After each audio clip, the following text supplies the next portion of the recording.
Kali ini, Roma Romiati yang mengenakan gaun pengantin berwarna putih, dipadukan dengan sosok dan temperamennya yang jauh melebihi rekan-rekannya, sontak membuat penonton terkesima.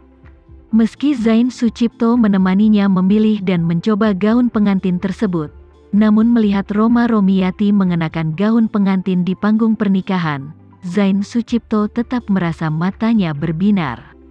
Kemudian, di bawah bimbingan pembawa acara, dia melangkah ke depan Roma Romiati dan Tuan Hermawan, mengambil Roma Romiati dari tangan Tuan Hermawan dan membawanya ke panggung. Kali ini, pembawa acara berkata, "Selanjutnya, kita akan mengundang tamu istimewa. Dia adalah saksi yang diundang khusus oleh pasangan hari ini." Kedua pasangan itu sudah pernah bercerita kepada saya bahwa mereka mengatakan bahwa mereka berdua bisa pergi bersama. Berkat bantuan saksi ini, sekarang saya persilakan saksi, Tuan Tama, untuk memberikan pidato. Para tamu yang hadir bertepuk tangan satu demi satu, dan Tama, yang telah berganti pakaian, juga berdiri perlahan dan berjalan ke atas panggung.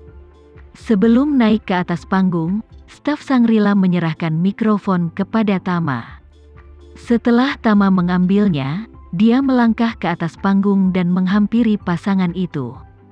Memegang mikrofon, dia berhenti sejenak dan kemudian berkata, "Ini suatu kehormatan besar, dan saya juga sangat takut.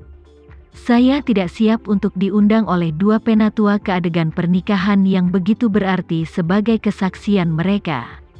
Ceritanya panjang, saya hanya ingin berbagi hati dengan kedua tetua dan para tamu."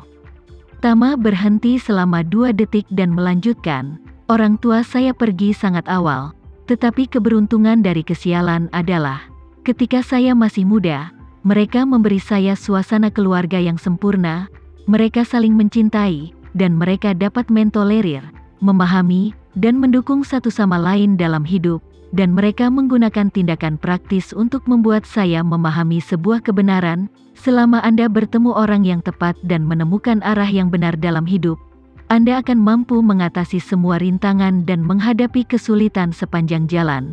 Penanganan semacam ini tidak ada hubungannya dengan kemampuan dan kekayaan, juga tidak ada hubungannya dengan musuh dan bahaya yang kuat. Penanganan semacam ini tidak ada hubungannya dengan semua kenegatifan dan kecerobohan dalam hidup.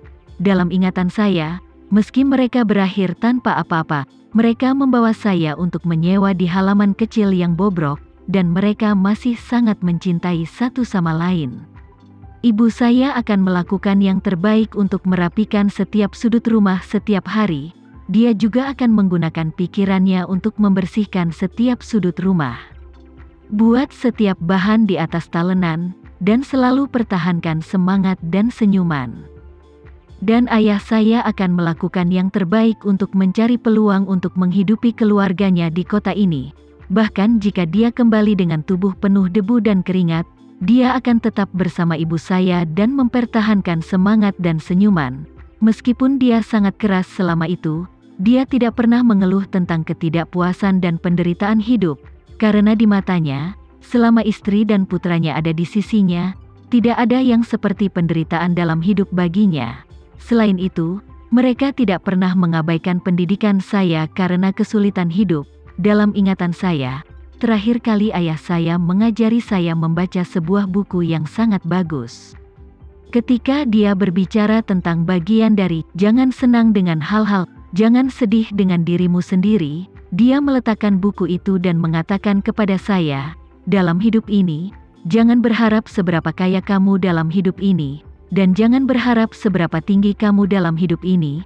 Selama kamu telah melakukan apa yang ingin kamu lakukan dan melakukan hal yang benar dengan hatimu, meskipun terlihat biasa-biasa saja bagi orang luar, hidup ini tetap berharga."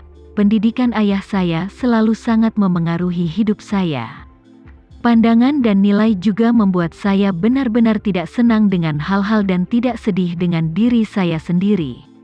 Bahkan ketika saya tidur di atap sebuah lokasi konstruksi dengan lebih dari 30 lantai dan menatap langit berbintang, saya tetap menjaga semangat dan senyum seumur hidup. Berbicara tentang ini, Tama menarik napas dalam-dalam dan berkata dengan serius, "Saya mengatakan ini untuk memberitahu semua tamu yang hadir hari ini bahwa orang tua saya memberitahu saya dengan tindakan praktis mereka bahwa berkah terbesar dalam hidup bukanlah berapa banyak uang yang Anda miliki, kekayaan atau pencapaian besar, tetapi bertemu dengan orang yang tepat pada waktu yang tepat, dan melakukan hal yang benar dengan orang yang tepat. Jika semuanya memenuhi ketiga hal ini dengan benar, maka Anda adalah orang yang paling bahagia dan sukses. Jadi, inilah saya, dan saya sangat berharap kedua pendatang baru ini dapat bergandengan tangan dalam kebahagiaan seumur hidup atas dasar 3 landasan yang benar ini." Terima kasih semuanya. Pidato Tama dari lubuk hatinya membuat semua orang yang hadir merasa bersemangat dan terharu. Sementara mereka terus bertepuk tangan, mereka tidak bisa menahan perasaan kagum dan rindu akan kasih sayang orang tua Tama seperti pasangan peri. Apalagi, semua orang yang hadir mengetahui identitas Tama. Mereka tahu betapa kesepiannya Cahya Renza ketika dia meninggalkan Surabaya bersama istri dan putranya, dan mereka tahu bahwa mereka meninggal di sini tak lama setelah mereka datang ke Jakarta. Tetapi mereka tidak tahu bahwa meskipun mereka telah memudar dari aura dan latar belakang keluarga besar, mereka tidak memiliki kekecewaan atau keengganan. Mereka tetap bisa menghadapi hidup dengan optimis dan menata keluarga kecilnya dengan sempurna. Bahkan jika dia tidak bergantung pada segalanya dari keluarga Renza, Cahya Renza masih bisa membangun perahu kecil milik keluarga kecilnya sendiri seperti dalam sebuah lagu, lalu mencuci rambutnya, naik ke tiang kapal, dan menopang tanaman merambat yang lembut.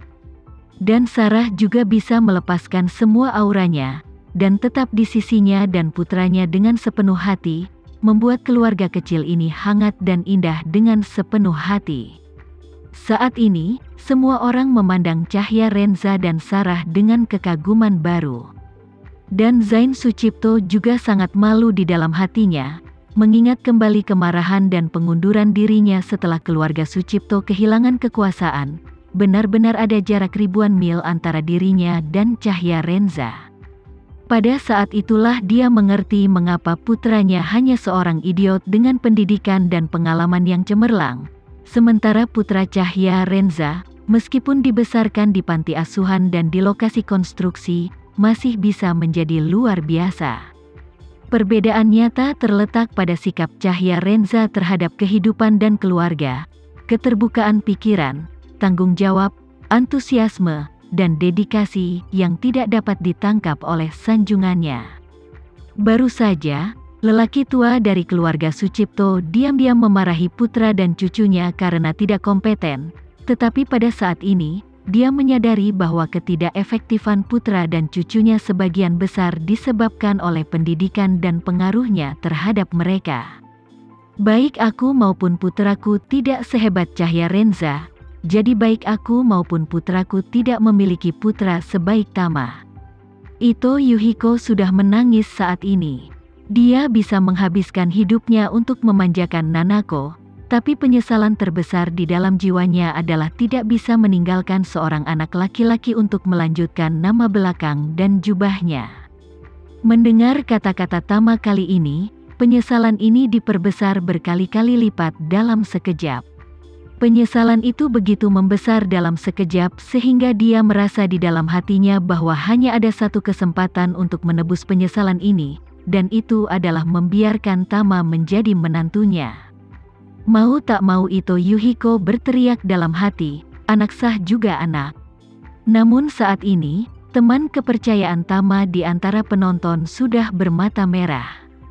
Mereka tahu bahwa tidak mudah bagi Tama untuk hidup bertahun-tahun sejak dia masih kecil. Baru hari ini dia menyadari bahwa yang hilang darinya adalah sepasang orang tua yang begitu sempurna. Jika itu orang lain, celah antara surga dan neraka akan hilang. Tetapi Tama tetap bertahan dengan mengandalkan warisan spiritual yang ditinggalkan oleh orang tuanya. Saat ini, mereka juga mengajukan pertanyaan di hati mereka, dalam benak Tama, siapa orang yang tepat?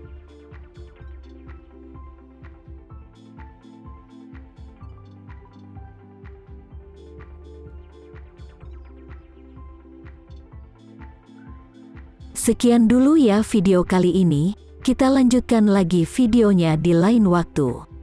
Oh iya, bagaimana menurut kalian? Semoga bisa sedikit menghibur kalian semua. Untuk teman-teman yang baru nonton, jangan lupa subscribe ya, hehehe. Dan kalau teman-teman ada yang ingin gabung langganan, bisa langsung gabung saja untuk dapat fitur yang menarik dan sedikit membantu Mimin. Terima kasih banyak sudah menonton, sampai jumpa lagi, bye.